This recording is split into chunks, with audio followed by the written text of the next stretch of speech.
I'd like to take a minute or two to talk to you about hyperbaric oxygen.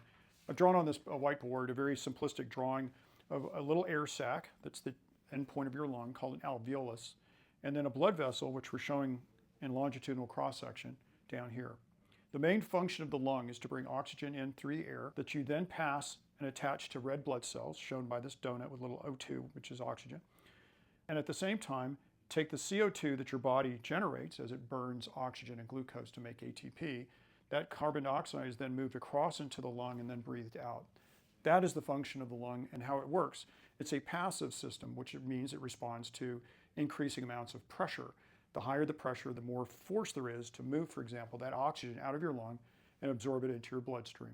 The way that the hyperbaric oxygen works is it provides your lung with a lot more compressed air, if you will, that then fills the lungs. Since you're in a hard metallic chamber, you can pressurize that chamber to, say, in this case, 2 atmospheres, or 2 times what your body experiences just walking around, so that the gas delivered to your lungs under pressure doesn't cause them to balloon up like a balloon, because the pressure in the chamber is the same as the pressure in your lungs. But what it is doing is it's moving even more oxygen into your lung, which, as we've already said, wants to move downhill, and it's called a concentration gradient, where you move from an area of high oxygen to low oxygen.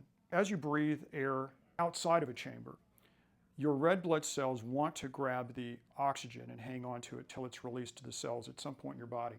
But there is a point where those red blood cells are maximally saturated and can make no more space to carry more oxygen, even more oxygen. So the beauty about hyperbaric oxygen is you have oxygen that's moving directly into your bloodstream, and it's being dissolved in your blood, but available for use as it moves through your bloodstream and delivers oxygen to other cells. That means that the carrying capacity of your blood it's enormous, and it becomes beneficial because it can provide more oxygen to cells so they can in turn produce more ATP through a process called the electron transport chain, which is at the cellular level.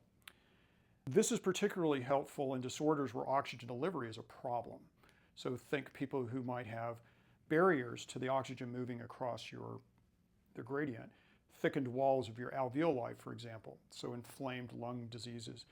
Protein deposited in the space between your blood vessel and your lung, like interstitial lung disease. People may have heard about COVID lung. That's typically what happens. Or you just have a very poor oxygen carrying capacity because you have heart problems, for example, and you just can't pump your blood fast enough to move it past the lungs to gather the oxygen it needs.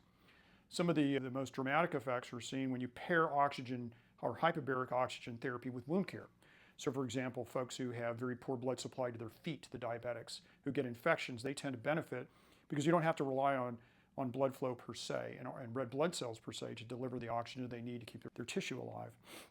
It's also very helpful and beneficial, for example, for folks who are wanting to go through elective surgery, so think plastic surgery, where you want to minimize the size of the scars. So in addition to providing the oxygen to the tissues that are recovering from the surgery, the pressure within the chamber squeezes out all that excess built up edema that tends to occur around the incisions after the surgery. So it minimizes the stretching of that surgically traumatized tissue. And by eliminating a lot of that overpressure, there's no tendency for the wound edges to gape open and become a big scar. So, and of course there's other indications that the FDA has approved, and there's indications that are not necessarily FDA approved, but make logical sense or have some data to support the use of oxygen therapy, for example, in longevity.